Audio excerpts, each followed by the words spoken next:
चालोपी अभी भी लोगों को गलत तरीके से सलाह दे रही है। चालोपी ने एक बार फिर अपने बचपन का रोना रोते हुए अपनी बचपन की कमियों को हाईलाइट किया कि किस तरीके की उसके बचपन में ये सब चीजें नहीं थी। बार बार लोगों ने इसको ये ताकीद किया है कि बच्चे से खतरनाक चीजों को दूर रखे, और फिर भी चालोपी ने एक बार फिर वही हरकत कर दी। और नए जो नियम आए हैं यूट्यूब के, उससे एक बार फिर चालोपी एक बार फिर फंस सकती है, उसमें चैनल तक बैन हो सकता है। चलिए चालोपी के व्लॉग में आए हुए इन सारे पॉइंटों को भी डिस्कस करेंगे। सबसे पहले एक क्लेरिफिकेशन के ऊपर बात करते हैं। पिछली वाली वीडियो में मैंने ये कहा था चालोपी जो जानामाज यूज करती हैं पर इनके नाम लिखे होते हैं, यानी फनी का नाम लिखा होता है या फिर चालू का नाम लिखा होता है, बेसिकली गलत है। यानी अपने ही नाम को आप सजदा कर रहे हो तो ये चीज गलत है, क्योंकि सजदा तो सिर्फ और सिर्फ अल्लाह को बताया गया है, उसके अलावा किसी को भी सजदा जायज नहीं है। बाकी मैं कोई आलिम नहीं हूँ, चाहता हूँ कि लोग जो सुन रहे हैं उनका क्या इसके ऊपर कमेंट है वो थोड़ा सा क्लैरिटी दें कि यहाँ पर इस तरह से अगर जानामाज के ऊपर लिख दिया जाता है तो वो ठीक है या नहीं है। ये फिर आगे बढ़ते हैं इस व्लॉग के बाकी पॉइंट्स के ऊपर। चालोपी मुझे लगता है एक बार फिर फंस सकती है यूट्यूब गाइडलाइन, और ये जो गाइडलाइन आई है खासतौर से एफएसएसआई की, के लिए एक संस्था है गवर्नमेंट की, खाने पीने की चीजें होती हैं उनके स्टैंडर्ड्स बनाती है और साथ साथ उनके लिए रूल्स रेगुलेशन बनाती है। वो चाहे रेस्टोरेंट्स हो, चाहे होटल्स हो, या फिर जो पैक्ड सामान हमारे घरों तक आता है, या खाने पीने की जहाँ भी चीजें बनती हैं उन सब में क्या क्या रूल्स रेगुलेशन लागू होते हैं, इस सब का आकलन और ये रूल्स बनाना ये सारी इस संस्था के अंडर आता है। तो इन्होंने अभी अभी एक और गाइडलाइन जारी करी है जिसमें ये स्पेशली बोला है कि जितने भी यूट्यूबर्स या जो भी सोशल मीडिया पे प्लेटफॉर्म्स पर प्रमोशन करते हैं उनके लिए गाइडलाइन आई है। और वो गाइडलाइन ये है, स्ट्रिक्टली आपको ये देखना पड़ेगा जिस प्रोडक्ट का आप प्रमोशन कर रहे हैं वो उस लायक है या नहीं, यानी उसमें जो किए गए दावे हैं वो सही हैं या नहीं। इसका मतलब ये नहीं है कि आपको कोई जाके वो लैब में टेस्ट कराना है या खुद टेस्ट करके सर्टिफाई करना है, नहीं, लेकिन रिलेवेंट डॉक्यूमेंट्स आपने उनसे मांगने हैं और उनको चेक करना है कि जो जो दावे किए गए हैं उनके लिए कुछ प्रॉपर टेस्ट वगैरह कराए गए नहीं कराए गए, कहीं लेबोरेटरी जांच हुई है कि नहीं हुई है, या कहीं पे कोई ट्रायल्स वगैरह इनके हुए हैं या नहीं हुए। उसके बाद में ही आप उस प्रोडक्ट के बारे में दावे के साथ में कही गई बातों के बारे में बात कर सकते हैं। कि ये जो सारी बातें मैं कह रहा हूँ इसके लिए ट्विटर पर ये पूरा का पूरा नोटिस आया है, और साथ साथ वहाँ पे एक नहीं दो नहीं वहाँ 4 फोटोग्राफ्स डाले गए हैं कि किस तरीके से प्रोडक्ट के प्रमोशन किए जाते हैं और दावे किए जाते हैं। तो उन जो दावे किए गए दावे हैं उनका आपको जांच पड़ताल करनी है या अपने तरीके से पता लगाना है कि वो ठीक है या नहीं है। उसके बाद में ही उस प्रोडक्ट के पूरे प्रमोशन के बारे में आप बात कर सकते हो। अगर ऐसा नहीं करते हैं तो आपको फाइनेंशियली जुर्माना किया जा सकता है, और जो यूट्यूब या इंस्टा है ये लोग आपको बैन भी कर सकते हैं उस प्लेटफॉर्म से। ऑर्डर और साथ साथ ये जितने भी फोटोग्राफ्स हैं मैं यहाँ स्क्रीनशॉट के थ्रू लगा रहा हूँ, आप भी इसको आराम से इसको पढ़ सकते हैं। मैं एक एक चीज़ रीड नहीं कर रहा हूँ। चालोपी ही नहीं, ये जो बाकी के आईबीज हैं यानी मैडम हो गई और जनाब हो गए, ये भी सब फंस सकते हैं, क्योंकि ये बिल्कुल इस तरीके से दावे के साथ कहने लगते हैं बालों के बारे में। अब आदिवासी ऑयल को ले लीजिए, वो सबके सब को पता है कि वो फर्जी साबित हुआ है। अलावा भाभी ने एक प्रोडक्ट का एडवर्टीजमेंट किया था और वो नॉन वेज और वेजिटेरियन दोनों तरीके से बनाया जाता है, लेकिन ये उन्होंने बताया नहीं और लोगों ने पूछना शुरू कर दिया। इसी तरीके से चालोपी ने अभी अभी बच्चों के लिए एक प्रोडक्ट को लॉन्च किया था, सॉरी उसका ऐड किया था, और उसमें ये बताया कि वो 1 साल अपने बच्चे को भी उसको देते हैं और बच्चों के लिए ये बड़ा माकूल है, बहुत अच्छा है, और उसको इस्लाम से भी जोड़ दिया। तो इस तरह से गलत तरीके से आप इंफॉर्मेशन अगर फैलाओगे और उसका दावा करोगे तो आपके खिलाफ जो है उसमें कार्रवाई हो सकती है। ये सब चल रहा है, वहाँ अभी एक और चालोपी ने फिर दोबारा शुरू कर दिया है, और वो क्या है, सीड साइकिलिंग। 1 साल से जब से इसके बेबी हुआ है इसने सारी चीज़ें इसी चीज़ के ऊपर डाल दिया है कि मेरा जो भी कुछ हुआ है वो इस सीड साइकिलिंग की वजह से हुआ है। अब देखिए एक नहीं कई व्लॉग्स में इसने इस बात में जिक्र किया है, और अभी जो लेटेस्ट व्लॉग था इसका लास्ट व्लॉग जो था उसमें फिर दोबारा से कि फ्रेंड्स बहुत सारी जो लेडीज़ मेरे से पूछ रही हैं कि आप उसका बताइए हमें बताइए, और फिर दोबारा से ये सीड साइकिलिंग को लेकर बैठ गई और 2 डिब्बे लिए जिसमें इसने सीड्स को ग्राइंड करके उसको पाउडर में कन्वर्ट किया हुआ है और फिर दोबारा से उसने बताना शुरू किया। अब मैं जो बात कह रहा हूँ उस बात के ऊपर ध्यान दीजिएगा। इसने वर्ड बोले कि मैं कैसे लेती हूँ ये बताती हूँ। सेकेंडली इसने ये कहा कि के दूसरे दिन से, मीन्स ये रिकमेंड कर रही है कि आप ये वाली चीजें कीजिए और उसके बाद में आपको बेबी जरूर हो जाएगी।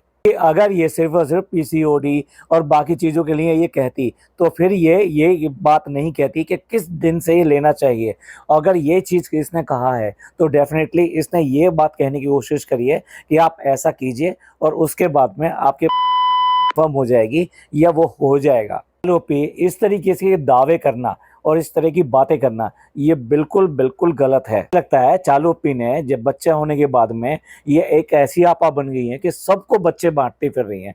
जिसको देखो उसको दुआ दे देती हैं, जिसको देखो हर चीज के ऊपर बच्चा बच्चा बच्चा, हर एक किसी को बच्चा देने की कोशिश कर रही है। वो बच्चा कैसे होगा, कैसे किया जाएगा, अब उसके फार्मूले भी ये सरेआम बतानी शुरू कर दिया है। ये कह सकते हो कि आप ये करेंगे तो ये चीजें हेल्प करती हैं ये इस तरह के रिजल्ट पाने में, बट यही चीज वो नहीं है जिससे कि ये रिजल्ट मिलता है। तो ऐसा कहना ज्यादा बेटर रहेगा। इन चीजों को गलत तरीके से पेश कर रही है और गलत मिसलीडिंग तरीके से उसको ऐड कर रही है। मतलब मेरा कहने का ये है कि उनको इस तरह से प्रमोट कर रही है और ये चीज़ बिल्कुल गलत है। और ये अगर कोई रिपोर्ट कर दे तो एफएसएसआई के कानून में आता है और एक बार फिर ये बड़ी प्रॉब्लम में फंस सकती है। अगर ये पॉडकास्ट सुनती है और ये इसके जो भी हैं, जो भी भक्त हैं, अगर वो सुनते हैं तो आप ये बात उस तक पहुंचा सकते हैं। ये चीज़ गलत होगी इस तरह से करना। और चालुपी की सलाह पसंद ना आए तो एक और सजेशन है उसके लिए कि जो हाँ रेस्टोरेंट है वहीं पे एक कमरा ले ले, साथ में एक शॉप ले ले या उसी में कुछ पार्टीशन कर ले और वहाँ पर ये बच्चे बांटना शुरू कर दे। आई नो थोड़ा सा हार्श है लेकिन क्या ही कह सकते हैं। चालुपी के बचपन की एक और कमी सामने आ गई। चालुपी प्ले एरिया में गई थी अपने बच्चे को लेकर और वहाँ गर्ल्स के लिए एक अलग सेक्शन था जिसमें वो देखकर हैरान थी कि किस तरीके से हर चीज़ जो कि आज की गर्ल के लिए गेट रेडी होने के लिए जो भी चीज़ चाहिए होती है, जो भी इक्विपमेंट चाहिए होते हैं, जो भी सामान चाहिए होते हैं, वो सारे वहाँ पर रखे हुए हैं और बिल्कुल एक्चुअल जैसे पर हेयर कर्लिंग और डायसन और जितने भी चीज़ें होती हैं वो सारी चीज़ें रखी हुई हैं। तो चालुपी को देख के बड़ा ही हैरानी हुई। भाई उसके टाइम पे ये सब चीज़ें नहीं थी और यहाँ पे जो आकर सबको कितना ही मज़ा आता होगा। उसके बच्चे ने भी बड़ा एंजॉय किया। लेकिन क्या ही करें, चालुपी के बचपन में ये सब चीज़ें नहीं थी। चालुपी के बचपन में तो फिसल पट्टी भी नहीं थी और वो फिसल पट्टी से डरती है। फिसल पट्टी पे वो नहीं जा सकती, लेकिन नहीं, वो बच्चों वाली फिसल पट्टी पे गई थी। यानी कि जहाँ हैदर की फिसल पट्टी थी वहाँ पर गई। लगता है चालुपी की ये सब चीज़ें इसलिए नहीं मिली कि ये आज तक मुंबई में रह के भी फिसल पट्टी पे ही अटकी पड़ी है। हस्बैंड तो इंग्लिश के नाम पे go go go, come on come on come on, ऐसे ऐसे वर्ड यूज़ करता है, उसके अलावा कोई वर्ड यूज़ करता ही नहीं है। एक तो उनका बच्चा एक्साइटेड है कि बहुत ज़्यादा खुश है, बहुत ज़्यादा खुश है, बहुत ज़्यादा एक्साइटेड है, आप सोच भी नहीं सकते हो। और फनी को तो पहली बार पता लगा कि बच्चों को अगर प्ले एरिया में लेके जाते हैं तो वो बहुत ज़्यादा एंजॉय करते हैं और बच्चे ने बहुत ही ज़्यादा एंजॉय किया और उन लोगों से ज़्यादा हम लोगों ने एंजॉय किया। उसके बाद में एक दूसरे को आपने भी एंजॉय किया, नहीं नहीं तुमने बहुत एंजॉय किया था। अब तो ये अक्सर आपको प्ले एरिया में दिखाई दिया करेंगे, दोनों हस्बैंड एंड वाइफ कोई फिसल पट्टी पे और कोई घिसल पट्टी पे कहीं ना कहीं वहाँ पे अटका हुआ दिखाई देगा। क्योंकि बच्चे तो बाद में एंजॉय कर लेगा, पहले हम तो एंजॉय कर लें। बचपन में हमने कुछ भी एंजॉय नहीं किया। हमारे बचपन में क्या क्या नहीं था, कुछ भी नहीं था हमारे बचपन में। तो हमारे पापा मम्मी इन्होंने क्या कराया हमारे लिए, कुछ भी तो नहीं कराया। सब कुछ जो है ना भैया के बचपन में डाल दिया। भैया का बचपन बहुत अच्छा था लेकिन हमारा बचपन बहुत खराब था। फनी ने तो पता नहीं कौन से गुल्ली डंडे बजाए होंगे या कौन से अंडे चुराए हैं या क्या क्या किया होगा, वो तो भाई वही जाने। आप एक्सपेक्टेशन लगा सकते हो कि किस लेवल का इसका प्लेग्राउंड रहा होगा और कौन कौन से खेल इसने उस जमाने में खेले होंगे। बताइए किसी ने अपने एज में ये सब फिसल पट्टी और ये सब नहीं किया तो उससे तो डर लगेगा ही लगेगा। चालुपी आपका डर जो ना एक दो बार वहां पे जाने में निकल जाएगा। जिस तरह से एस्केलेटर का डर निकल गया वैसे उसका भी डर निकल जाएगा और वहां रोज जाके वहां पे फिसल पट्टी पे जाओगे तो फिर क्यों करके डर नहीं निकलेगा। ऐसे भी तुम्हारी तो पूरी फैमिली वहाँ एंजॉय करती है, बच्चा वहाँ एंजॉय करता है, तुम्हारा हस्बैंड वहाँ एंजॉय करता है और तुम भी एंजॉय करती हो उनसे। और ये और कहना कि अगर 2 घंटे से ज़्यादा अगर ये बड़े भी रुक जाते हैं तो उन्हें भी खाना मिलना चाहिए। तुम भी तो बच्चे हो भाई, बच्चों की तरह से खुश हो रहे हो तो तुम लोगों को भी खाना मिलना चाहिए। ये और पूछ लेना वहाँ पे बड़ों के लिए भी पेसिफायर मिलता है कि नहीं मिलता है। अब मुझे ये समझ में नहीं आता, खुद तो इसको डर लगता है कि फिसल पट्टी में ये हो जाएगा, एस्केलेटर में ये हो जाएगा, लेकिन अपने बच्चे के लिए बिल्कुल रत्ती भर भी डर नहीं है ऐसे, या बिल्कुल भी उसका ख्याल नहीं है। इतना बड़ा बॉक्स खोलने के लिए, वो भी क्या है, सिर्फ कार्टन बॉक्स है, उसको खोलने के लिए इतना बड़ा नाइफ लेकर आई है। इसके घर में कोई छोटा हथियार है ही नहीं, या इतने बड़े बड़े हथियार ही हैं सारे, उसको वहाँ पे खोल रही है। और उसको खोलते समय ये भी नहीं ध्यान दिया कि उसको खोलने के बाद में जब वो बच्चा वहाँ पे सामने ही खड़ा है और उसके बाद में इसके हाथ में चाकू है, और जरा सा भी बच्चा कि फनी कह रहा है कि बड़ा खतरनाक बच्चा हो गया है, यानी उसका मतलब खतरनाक से ये कहना था बड़ा नॉटी हो गया है, शैतान हो गया है, बहुत ज़्यादा एक्टिव है। तो ऐसे में बच्चा अगर करने लगे, कुछ भी करने लगे, तो वो चाकू का इतना बड़ा फन है, इतना बड़ी नोक है कि वो उसके कहीं पे भी लग सकता है, आँख नाक कहीं पर भी लग सकता है, और हो सकता है ज़िंदगी भर के लिए कोई इतनी बड़ी प्रॉब्लम हो जाए कि इसके लिए वो झेलना मुश्किल हो। नहीं, इतनी देर तक इसने हाथ में ऐसे थामे रखा और बच्चा वहाँ हिल भी रहा था, वहीं पे खड़ा हुआ था, और वो एक तरह से देखा जाए तो वो इसको लेना चाहता था, मतलब अपने हाथ में लेना चाहता था, इसलिए और वहाँ पे खड़ा हुआ था।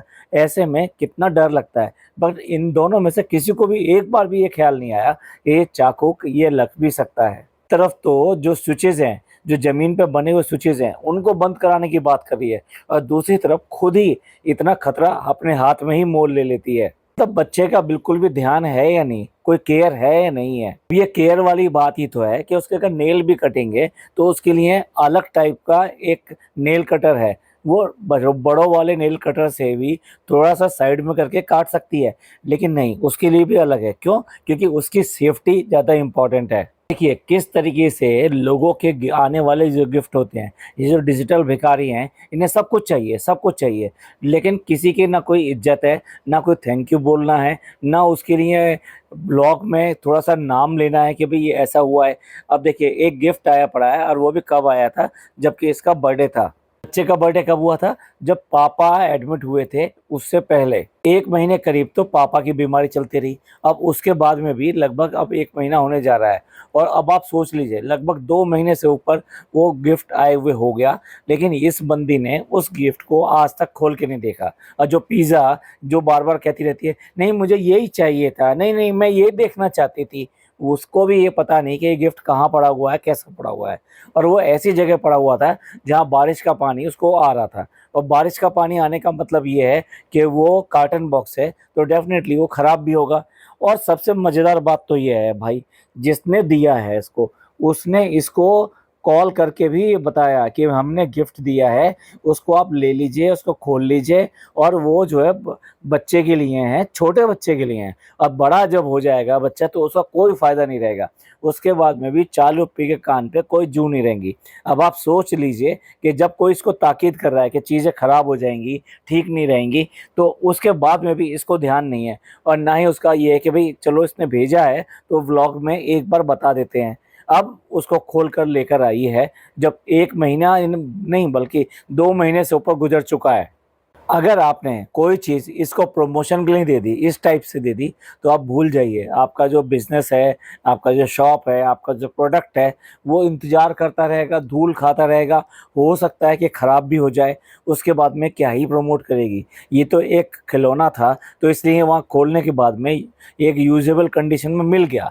लेकिन अब सोच कर देखिए, इस पैकेट के अंदर कोई भी ऐसी चीज़ होती है जिसमें फैब्रिक या कोई भी ऐसी चीज़ यूज़ हुई होती जो पानी से ख़राब हो सकती है, तो फिर क्या ही होता। या मैं तो यही कहूँगा, बहन मत भेजो इसको, मत भेजो।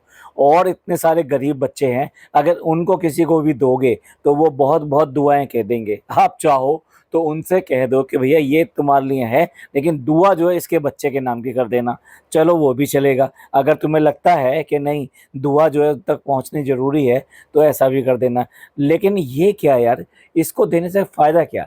भाई जिसके पास में सब चीज़ें हैं, तो उसके पास में आप ये देकर क्या ही कर लोगे? जिसके पास नहीं है उसको दोगे तो उसको एक तो सहायता मिलेगी और दूसरा उसको इस बात से बहुत खुशी भी मिलेगी, क्योंकि ये उसके लिए एक ऐसी चीज़ थी जो उसको नहीं मिल सकती थी। और अब चालू अप्पी को ध्यान आया जब सीड साइकिलिंग का, तो अब उसे ध्यान आया कि उसके घर में एक बहन भी है और उसको भी पीसीओडी है। उससे पहले इसको कभी ध्यान नहीं आया। अब देखो, अपने लिए ये यूज़ करना चाहती है, और क्यों यूज़ करना चाहती है अब ये तो कोई बताने वाली बात ही नहीं है, क्योंकि इसने वही रिपीटेशन करना है, काम दूसरा करना है, नाम सीड साइकिलिंग का लेना है, और उसके बाद में भाभी की तरह कह देना है कि मैंने कहा था ना, मैंने कहा था ना। अपने लिए जब कर रही है तो उसे याद आ गया कि एक बहन भी है छोटी, तो अब उसको बुला के कह रही है तुमने लिया क्या ये? और क्या सिर्फ और सिर्फ इसे सीड याद आए हैं उस बच्ची के लिए? उसे ये याद नहीं आया कि उसे सबसे पहले तो डॉक्टर की ज़रूरत है। उसको डॉक्टर के ले जाके उसको बात करना है कि उसकी हेल्थ में क्या क्या प्रॉब्लम्स हैं, और उसका क्या मेडिकेशन हो सकता है, और क्या प्रिकॉशन हो सकती हैं, और क्या क्या एड ऑन उसको अपनी लाइफ स्टाइल में करना पड़ेगा, और उसके ऊपर स्ट्रिक्ट ध्यान दे।